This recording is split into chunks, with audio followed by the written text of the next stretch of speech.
Hi hello నమస్తే, నేను మీ Srinivas. Welcome to CNU life story YouTube channel. నేను ఒక క్యాన్సర్ పేషెంట్ని. అలాగే నా క్యాన్సర్ జర్నీతో పాటు నా పర్సనల్లో అంటే నేను ఎదుర్కొన్న కొన్ని సంఘటనలు, నేను ఈ స్థాయికి రావడానికి గల కారణాలు, నేను ఎదుర్కొన్న అన్నీ కొన్ని మీకు చెప్తూనే వస్తాను. పర్సనల్గా స్టోరీ ప్లస్ క్యాన్సర్ జర్నీ కూడా. క్యాన్సర్ జర్నీతో అంటే క్యాన్సర్లో నేను పడే ప్రాబ్లమ్స్తో పాటు ఇవి కూడా షేర్ చేస్తున్నాను కదా. ఆ పర్సనల్ లైఫ్ స్టోరీ షేర్ చేసే దాంట్లో ఇది 5వ వీడియో. ఇది 6వ వీడియో. సో ఇప్పటివరకు లాస్ట్గా నేను అప్లోడ్ చేసిన వీడియో నేను లేడీ గెటప్ చేసిన వీడియో. సో మొట్టమొదటిసారి నేను ఫస్ట్ టైము అది ఫొటోస్ అవి రివీల్ చేసిన యూట్యూబ్లో.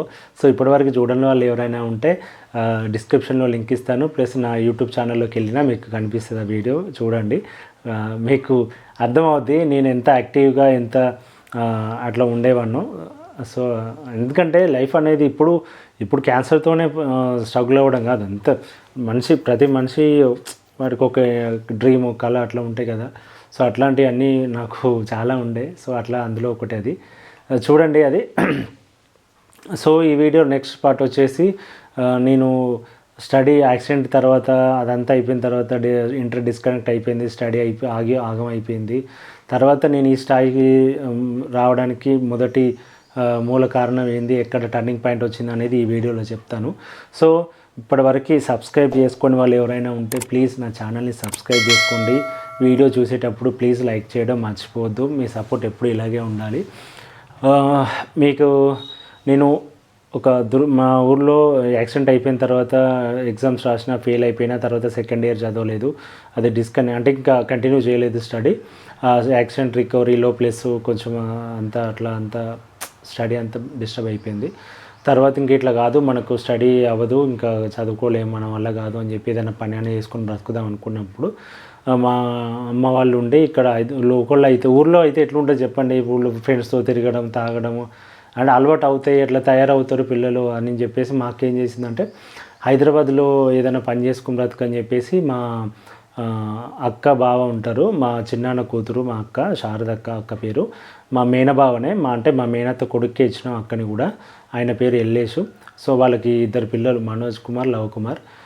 వాళ్ళు చిన్నపిల్లలు. అప్పుడు నేను 2005 యాక్చువల్గా నేను హైదరాబాద్కి మళ్ళీ సెకండ్ టైం వచ్చింది డ్యూటీ కోసం. 2005లో నన్ను మా బావ హైదరాబాద్ తీసుకొచ్చాడు. హైదరాబాద్ వెళ్ళేటప్పుడు చూడాలి, నిజంగా నాకు ఇప్పుడు గుర్తుంది. కన్న తల్లి కన్న తండ్రి ప్రేమ ఎట్లా ఉండదో ఆ ఏజ్లో, నేను 16 సంవత్సరాలు అనుకుంటా, ఆ ఏజ్లో నన్ను ఒక్కడిని సిటీకి పంపించడానికి ఇది ఉంటుంది కదా, పెళ్ళైన తర్వాత అప్పగింతలు అంటారు చూసారు, అట్లా ఆడపిల్ల పోతే ఎట్లా ఏడుస్తారో అట్లా ఏడ్చుకుంటూ మా ఊరి పొలిమేర పాల సెంటర్ అంటూ పాల కేంద్రం అక్కడ దాకా ఏడ్చుకుంటూ వచ్చి నన్ను సాగనంపారు. అది ఆ మెమొరీస్, నేను ఆ టీయర్స్ ఇప్పటివరకు మర్చిపోలేను. సో అట్లా ఏదో రకంగా హైదరాబాద్కి అయితే తీసుకొచ్చాడు మా బావ. అంటే అది ముందే మా సార్కి చెప్పేసాడు, ఇట్లా మా బామ్మడిది ఉన్నాడు, ఇట్లా ఆఫీస్ బాయ్ లెక్క ఆఫీస్లో పెట్టుకోండి సార్ అని చెప్పేసి. సో అప్పుడే మా బావ అంటే అది construction company, civil construction company, అది సివిల్ వర్క్ చేస్తారు, డ్యామ్స్, కెనాల్స్ అట్లాంటివి కడుతుంటారు. సో దాంట్లో హెడ్ ఆఫీస్ వచ్చేసి హైదరాబాద్ అన్నట్టు. అప్పుడు తార్నాకలో ఉండేది ఆఫీసు. అప్పుడే రినోవేట్ అవుతుంది ఆఫీసు. దాన్ని అంటే కడుతున్నారు దాన్ని, సెకండ్ ఫ్లోర్లో అది బిల్డింగ్లో కడుతున్నప్పుడు ఏమైందంటే, నేను నెక్స్ట్ డే హైదరాబాద్కి వెళ్ళిన నెక్స్ట్ డేనే ఆఫీస్కి వెళ్ళాలి. సో బావ చెప్పిండు, ఇట్లా అడ్రస్ అంతా చెప్పిండు, ఇట్లా బస్సు ఎక్కువ పలానా తార్నాకుల చౌరస్తా దిగు, అక్కడ నుంచి ఇట్లా వెళ్ళు అని చెప్పేసి చెప్పిండు. అప్పుడు ఫోన్లు అవన్నీ ఏం లేవు. సరే అని చెప్పేసి నేను ఓకే అన్న. తర్వాత బస్ ఎక్కిన, అంటే నాకంటే ముందే వెళ్ళిపోయిండు బావ, మా ఎండి గారు బయటకు వెళ్ళాలని చెప్పేసి ఆయన వెళ్ళిపోతే నేను ఒక్కడిని తర్వాత రెడీ అయ్యి బస్ ఎక్కి వెళ్ళిపోయాను. 9:30కి అక్కడ ఆఫీస్లో ఉండమన్నాడు బావ. నేను బస్ ఎక్కిన తర్వాత తార్నాకని తెలియక మర్చిపోయి మన అప్సిగూడలు దిగేసిన. నాకు టెన్షన్ టైంకి వెళ్ళాలి, ఇది ఎక్కడ ఉంది, ఆఫీస్ కనిపించట్లేదు, ఎక్కడున్నా అని చెప్పి పక్కనే ఎవరినో అడిగితే తార్నాక నెక్స్ట్ ముందు స్టాప్ అన్నారు. సో మళ్ళీ పక్కనే అన్నారు కదా, ఎక్కి దిగడం ఎందుకని అప్సిగూడ నుంచి తార్నాక వరకు పరిగెత్తుకుంటూ ఉరికి, అసలు అంటే 1 కిలోమీటర్ 1.5 కిలోమీటర్ ఉంటుందిలేండి.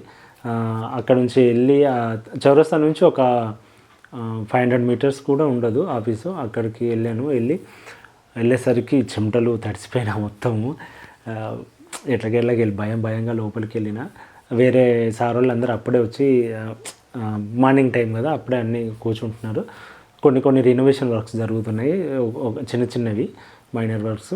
ప్లస్ అప్పుడే ఎండి గారు లేరు, వేరే ఎండి గారి తర్వాత మేనేజింగ్ పార్ట్నర్ మా చౌదరి సార్ ఉన్నారు, ఆయన ఉన్నారు. వీళ్ళని అడిగితే, ఆ స్టాఫ్ని అడిగితే ఇలా వెళ్ళేసి పంపించింది సార్ అది అంటే వాళ్ళకి అర్థం కాక చౌదరి సార్ దగ్గరికి పంపించారు. సారా ఎవరా ఏం కావాలని అన్నాడు సారు. కొంచెం అంటే సార్ అంటే భయపడతాంలేండి, అంత స్ట్రిక్ట్గా ఉంటారు సారు.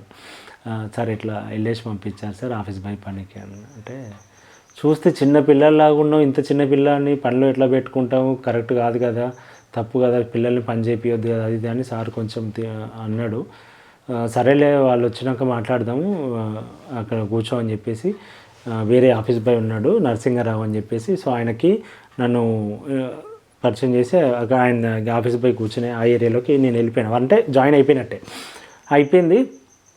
ఇంకా అతను ఏదో క్లాత్ ఇచ్చాడు, తుడుచుకుంటూ అవి టీలు ఎట్లా పెట్టాలి, ఎవరికి ఏమో ఈ టైంకి ఎట్లా ఇవ్వాలి అన్నీ చెప్పేసాను, అన్నీ ఫిక్స్ అయిపోయినా నేను. సో అప్పుడు మంచి వర్క్ మూమెంట్ ఆఫీస్లో కూడా మంచిగా స్టాఫ్ కానీ వర్క్ కానీ బాగా జరుగుతుంది అప్పుడు. సో ఇవన్నీ జరుగుతున్న టైంకి ఏం జరిగిందంటే ఇంకా అట్లా నడుస్తుంది, స్టార్ట్ అయింది 1 year అట్లా అయిపోయింది. నేను ఇంకా అలవాటు అయిపోయింది, డ్యూటీ ఎక్కేసిన, ఎవరికి టీ ఇవ్వాలి, చాయ్ ఎట్లా చేయాలి, ఆఫీసు ఏంటి, కంప్యూటర్ దూచుకోవడం అంతా నేను ఇంకా అప్ అండ్ డౌన్ చేసేవాడిని మల్లపూర్ నుంచి తార్నాకకి బస్సులో. అక్క వాళ్ళ ఇంటి దగ్గర ఉండేవాడిని, అక్క వాళ్ళది చిన్న ఇల్లు. నిజంగా చెప్తున్నాను, నేను ఈ స్టేజ్కి రావడానికి మెయిన్ కారణం నిజంగా మా ఎండి గారు అయితే ఎంత చేశారో, మా బావ అక్క నిజంగా వాళ్ళ కొడుకు లెక్క నన్ను చూసి చదువుకున్నారు. నేనైతే వాళ్ళకి డబ్బులు ఇచ్చింది లేదు, కానీ వాళ్ళైతే నిజంగా వాళ్ళు అంటే కొన్ని మర్చిపోలేము అట్లాంటివి. అది ఏ స్టేజ్ వచ్చినా అక్క బావ నిజంగా అయితే వాళ్ళు నాకు చాలా అంటే నన్ను కొడుకులాగా చూసి పెంచుకున్నారు. సో మీకు అర్థమవుతుంది నేను చెప్పేది. సో అట్లా అప్ అండ్ డౌన్ చేసేవన్నీ చేసుకుంటున్నాం, అదంతా అయిపోతుంది, నడుస్తుంది. తర్వాత ఏమైందంటే ఒకరోజు నేను సార్ వాళ్ళకి టీ అంతా ఇచ్చేసి అంతా అయిపోయింది. నేను ఖాళీ టైంలో అక్కడ పక్కన బాల్కనీలో కూర్చున్నా. మార్నింగ్ టైంలో మా ఆఫీస్ ఎదురుగానే డేవిడ్ మెమోరియల్ కాలేజ్ అని చెప్పేటి ఉండేది, స్కూల్ అండ్ కాలేజీ. పిల్లలందరూ వచ్చి వెళ్తున్నారు. అది చూసుకుంటూ ఏడుస్తుంటే సారు మరి ఎండి గారు ఎవరో చూసి ఎండి గారు చెప్పినట్టున్నారు. ఎండి గారు నన్ను ఆయన క్యాబిన్లోకి పిలిచి అడిగారు, ఎరా నీకు చదువుకోవాలని ఉందా అంటే, అవును సార్ అని అన్నా. అంటే నాకు భయం ఏంటంటే చదువుకోవాలంటే పంపించేస్తారేమో, డ్యూటీ మానేపిస్తారేమో, డబ్బు అంటే స్తోమత లేనప్పుడు ఇప్పుడు పైసలు పెట్టి చదువుకోలేము కదా అట్లా. సో అట్లా ఉండి సార్ ఉండి అనగానే వెళ్ళు జాయిన్గా చదువుకో, నేను డ్యూటీ పని చేసుకుంటూనే చదువుకో, వాళ్ళని అడుగు, ఇట్లా కాలేజ్ టైమింగ్ ఎప్పుడెప్పుడు కాలేజ్ డిస్టెన్స్లో కానీ అట్లా చదువుకో అని చెప్తే, నేను డాక్టర్ అంబేద్కర్ యూనివర్సిటీ దాంట్లో జాయిన్ అయినా, డిగ్రీ బీకామ్. కాలేజ్ వచ్చేసి విద్యానగర్. నేను తార్నాకలో ఉండేవాడిని కదా. ఈ క్లాసెస్ ఉన్నప్పుడల్లా వెళ్తుండేవాడిని. సారు చాలా ఎంకరేజ్ చేశారు, లీవ్లు పెట్టినా కూడా శాలరీ కట్ చేయకుండా చాలా ఎంకరేజ్ చేశారు. సో ఫస్ట్ ఇయర్ అట్లా అయిపోయిన తర్వాత సార్ ఏమన్నారంటే, డిగ్రీ అయిపోయే లోపు నువ్వు ఎక్స్ట్రా యాక్టివిటీస్ కూడా నేర్చుకోవాలని చెప్పారు. అంటే ఇవి మన టాలీ, కంప్యూటర్ బేసిక్స్ అవన్నీ నేర్చుకోమన్నారు. సో తార్నాకలో అక్కడే ఒకటి ప్రోమాక్ అనుకుంటా ఇన్స్టిట్యూట్ ఒకటి ఉండేది. సో దాంట్లో జాయిన్ అయ్యి అప్పటి నుంచి ఈ లైఫ్ స్టైల్ ఎంత హెవీగా ఉండేదంటే నిజంగా చెప్తున్నా, పొద్దున్న 5 లేచి నేను ఫ్రెష్ అప్ అయ్యి ఇన్స్టిట్యూట్కి వెళ్ళి నేర్చుకొని అవి నేర్చుకొని తర్వాత వచ్చేటప్పుడు మా గెస్ట్ హౌస్లో ఉండేది అన్నట్టు. అప్పుడు నేను గెస్ట్ హౌస్ షిఫ్ట్ అయిపోయినా, ఇది తార్నాకలో అక్క వాళ్ళ ఇంటి దగ్గర నుంచి గెస్ట్ హౌస్ షిఫ్ట్ అయినప్పటికీ. ఆ గెస్ట్ హౌస్ కూడా అంటే గెస్ట్ హౌస్ అంటే ఇంకో రూమ్ ఎక్స్ట్రా, అంటే ఆఫీస్కి అదే సేమ్ ఫ్లోర్లో ఇంకొక రూమ్ ఉండేది, డబుల్ బెడ్రూమ్ ఫ్లాట్ ఉండేది. ఆ ఫ్లాట్లోకి ఒక రూమ్ ఇచ్చారు మాకు ఆఫీస్ బాయ్లకి, డ్రైవర్లకి. సో దాంట్లో ఉంటూ అందులో ఇంకొక సార్ కూడా ఉండేది అన్నట్టు. ఆ సార్కి టిఫిన్లు అవి లంచ్ అవన్నీ నేనే చూసుకునేది. ఇంకా అక్కడ నేను పొద్దున్నే లేచి ఇన్స్టిట్యూట్కి వెళ్ళేసి వచ్చి నేర్చుకొని టిఫిన్ తీసుకొని వచ్చి సార్కు టిఫిన్ పెట్టేసి మళ్ళీ నేను ఆఫీస్ ఓపెన్ చేసి క్లీన్ చేసుకొని కంప్యూటర్లు అవన్నీ దూడ్చుకొని అందరు వచ్చే లోపు అంత నీట్గా పెట్టుకొని ఆ లోపు పని అమ్మాయి వచ్చి క్లీన్ చేసేది. అంత అయిపోయి రెడీ అయిపోయి సార్ వాళ్ళు వచ్చినాక అందరికీ ఒకసారి ఫస్ట్ మార్నింగ్ టీలు ఇచ్చేసేది. ఇంకా తర్వాత జిరాక్స్లని ఇంకా చిన్న చిన్నవి ఉంటాయి కదా అవన్నీ చేసుకునేది. ఇవన్నీ ఇచ్చేసిన తర్వాత కొద్దిగా టైం దొరుకుతున్నప్పుడు ఏం చేసేది అంటే, అక్కడ కూర్చున్న టీ పై నేను అక్కడ కూర్చుంటాను కదా ఆఫీస్ బాయ్లము, అక్కడ కూర్చున్న దగ్గర బుక్ తీసుకొని చదువుకుంటూ కూర్చునేవాడిని. కూర్చున్న తర్వాత ఇంకొక అబ్బాయి వచ్చాడు జోగి అని చెప్పేసి. సో జోగి అని అతను కూడా బాగా ఫ్రీగానే ఉండేది. నరసింహరావు అనేతోడు మానేశాడు. తర్వాత జోగి అని వచ్చాడు. ఇద్దరం చేసుకునే వాళ్ళం. సో ఇట్లా నడుస్తున్నప్పుడు చాలా అంటే చాలా ఇబ్బంది అనిపించేది నాకు. ఎందుకంటే ఇంకా అప్పుడు ప్రాక్టీస్ చేయాలంటే సిస్టమ్ లేదు. ఆఫీస్ సిస్టంలో ప్రాక్టీస్ చేయడం కరెక్ట్ కాదు. మనం అంటే మనకు తెలియదు కదా, ఏదైనా అకౌంట్స్ కదా. సో తర్వాత ఏం చేశానంటే ఒక 8,000 పెట్టి, అప్పట్లో 8,000 అనుకుంటా పెట్టి ఒక డెస్క్టాప్ తీసుకున్న. హెచ్పిది సెకండ్ హ్యాండ్లో 8,000 అంతే అనుకుంటా. నాకు దగ్గర మొన్నటి వరకు ఉంది అది డెస్క్టాప్ కూడా. సో డెస్క్టాప్ తీసుకొని పొద్దున్నే మళ్ళీ నైట్ పడుకునేటప్పుడు 11 వరకు, సార్లో డిన్నర్ అయిపోయిన తర్వాత 11 వరకు మళ్ళీ పొద్దున్నే ఒక హాఫ్ అన్ అవర్ లేచి ప్రాక్టీస్ అట్లా daily morning evening compulsory practice చేసేవాడిని సిస్టంలో. ఇన్స్టిట్యూట్కి వెళ్ళి వచ్చేవాడిని. టిఫిన్లు, లంచ్లు, ప్లేట్లు, ఇంకా పనమ్మ రాకపోతే ప్లేట్లు కడగడం, ఇట్లా విపరీతం. ఏది షై ఫీల్ అవ్వలేదు ఏది. ఎందుకంటే మనం చేసే వృత్తి ధర్మాన్ని కరెక్ట్గా చేయాలి, మనం నేర్చుకునే దాని మీద మంచి ఇంట్రెస్ట్ ఉండాలి, అంత ఫోకస్ పెట్టి చదువుకున్నా. సో డిగ్రీ పాస్ అయినా.